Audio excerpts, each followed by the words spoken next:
I'm a professional ballet dancer for a living, but I also do some modeling in my spare time. Last weekend, I was doing a latex shoot. Before anybody says anything, it wasn't anything fetish-wise. It was just a shoot that called for wearing more uncommon types of fabrics. My outfit was a black full-body catsuit, so think of a skin-tight garment that covers from neck to toe, including gloves. If you've ever put on a wetsuit, then you can probably imagine how much of a pain it is. It's a pretty in-depth process that involves lots of baby powder, a lot of sweat, and some less than ladylike stances.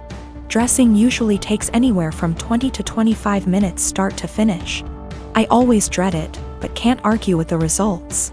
Anyway, my boyfriend was in my dressing room as I was getting changed.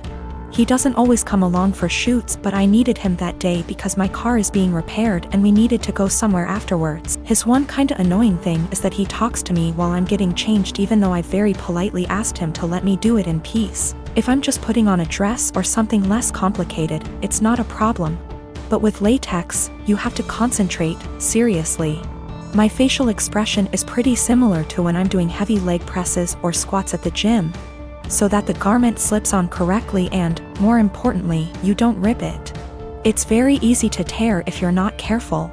And a full-body catsuit can cost upwards of $700 to $800 minimum. So as I'm struggling, may have been on the floor on my back with my feet up on a chair, pushing my butt up to get the garment over my hips, he won't stop talking. Come on, girl, you got this. Do you want help? I don't think you put on enough baby powder. Babe, you got this, get that big ass in there. And I politely asked him several times to just let me concentrate. He responds by saying, relax, I'm just trying to help, before patting me on the butt. I'd had enough. I demanded he stand outside because he was being super distracting and I couldn't afford to rip the garment. I didn't ask him to help because there's a technique to getting latex on and he doesn't have it. He got all pissy and was like, whatever, maybe you need a bigger size anyway, before leaving the shoot completely and taking the car. I had to get an Uber home after the shoot. On one hand, I was getting super frustrated, I was hot and sweaty, and combined with my kinda short temper, I was getting pissed off that I couldn't get the suit on. On the other hand, I asked him multiple times not to comment or distract me. And I never indicated that I was in the mood to be touched. I am a 28 years old female. And I do babysitting on the weekends to make extra cash. There is one family I definitely should have phased out by now, but the kids are cute and if I don't have another job, it's easy money. My issue is, the mom is never home on time. She used to not give me return times, but finally I started asking as it made it impossible to get anything done on the weekends. I'd go babysit so she could go to brunch, but she'd be gone from 11 a.m. to 7 p.m. My whole day was gone. After that, she'd start giving me times but never stick to them. She wouldn't even call to tell me, she'd just stay out. On Saturday, I got to her house at 6 and she was supposed to be home by 9. I told her she needed to be on time because I had plans to go out with friends. I was even getting ready at their house after I put the kids to bed. She promised. Of course, 9 o'clock rolls around and she's not home. I call her, no response. Text, no response. Another hour. Nothing. Still calling and texting. Finally, it is midnight. By this point, my plans are long ruined but I'm pissed and exhausted. I call her and leave a voicemail saying if she's not home in the next hour, I'm considering the kids abandoned and calling the cops. I also text her this. I try calling her 30 minutes later and it goes to voicemail on the second ring. I text her again and she leaves me on read. If she had reached out saying, hey, I'm staying out until X time, I would have stayed. I don't know any of her family nor the father of the kids, so I can't call them. I gave her a grace period of 15 minutes and tried calling again, finally called the cops, non-emergency line. They showed up and I showed our agreement in text from earlier in the week confirming that she'd be home by 9. They tried contacting her, didn't answer. I was dismissed and they took the children to the police station. I go home and go to bed. I am awoken at 3 a.m. by a frantic call. It's her. Where are the kids? Why am I not here? I tell her I followed through on my threat, check the police station. She cursed me out. I hung up and went to bed. The next day, she sends me an essay saying the kid's father was called and there's a DCF investigation launched against her. She called me every name under the sun, but I didn't think I was wrong until I spoke to a friend with kids. She said I should have just waited it out and refused to ever sit for her again. She asked if her potentially losing her kids was worth me being petty. I'm currently working part-time at a restaurant on my university's campus. I mostly work shifts with this one girl, we'll call her Anna, who is all for the body positivity movement.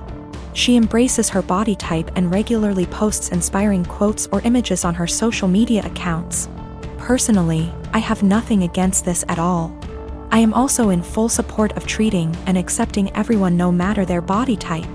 However, I do believe that everyone should be healthy, eating right, exercising, taking care of their mental health, etc. Or at least attempting to be. I don't support those who use the body positivity movement as a cloak to shield and justify their unhealthy and damaging behaviors. However, despite being a supporter, Anna regularly comments on my body type. For example, I always bring food for my shifts since I personally think the food there is not the healthiest: burgers, fries, more fried food, etc.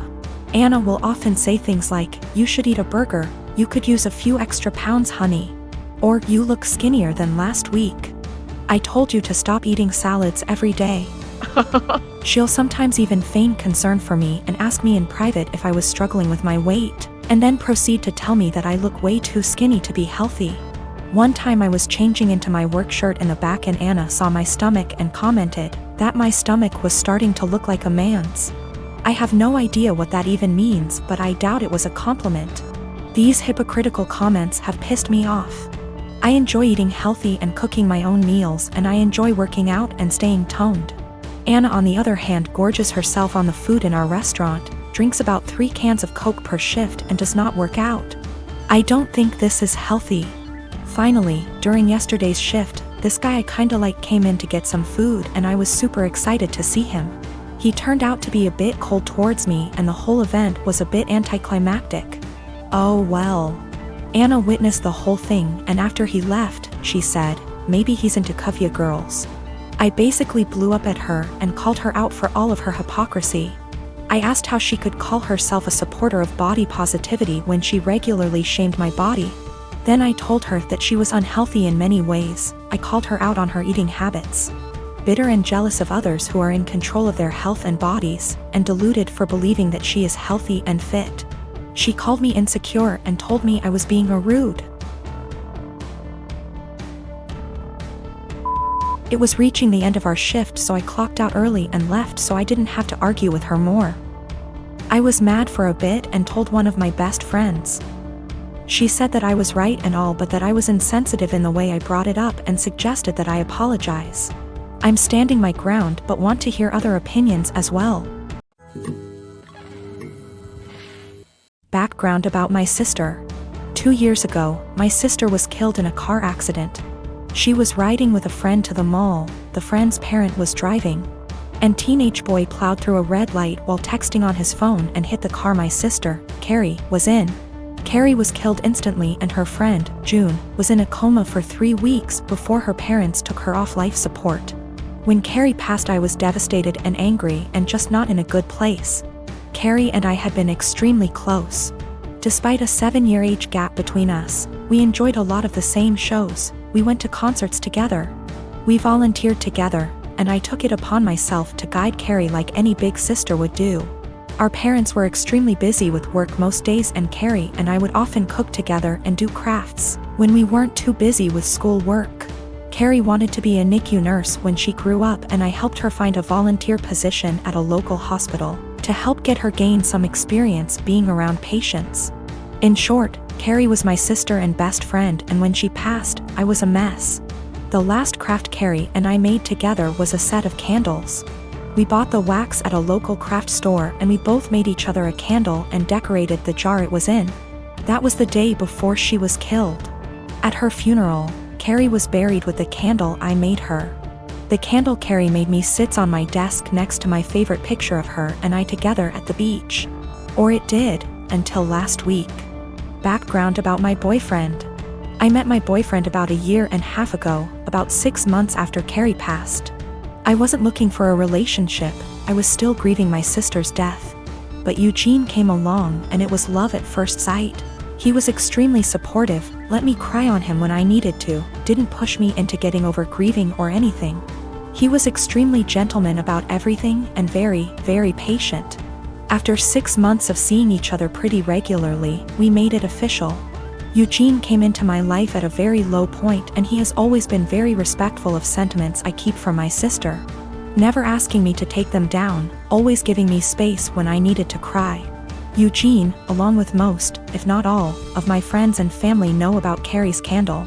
There was a point after she died where I would take the candle with me everywhere out of fear that someone might light it, or steal it. Or who knows what. The point is, that candle was and still is a very important part of my life and something that my sister made for me and me alone. When Eugene and I moved in together about 4 months ago, I packed away most of the reminders of my sister and put out the candle and picture on my desk.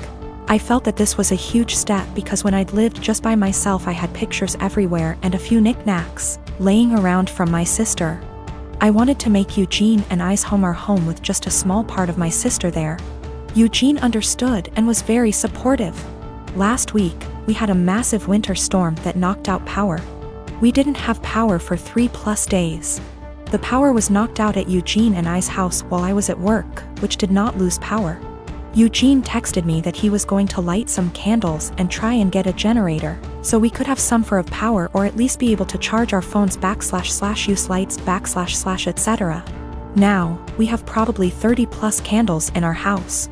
I am a huge fan of sales and when Bath & Body Works has a candle sale, I like to stock up and get a range of scents. We have candles scattered all over our house.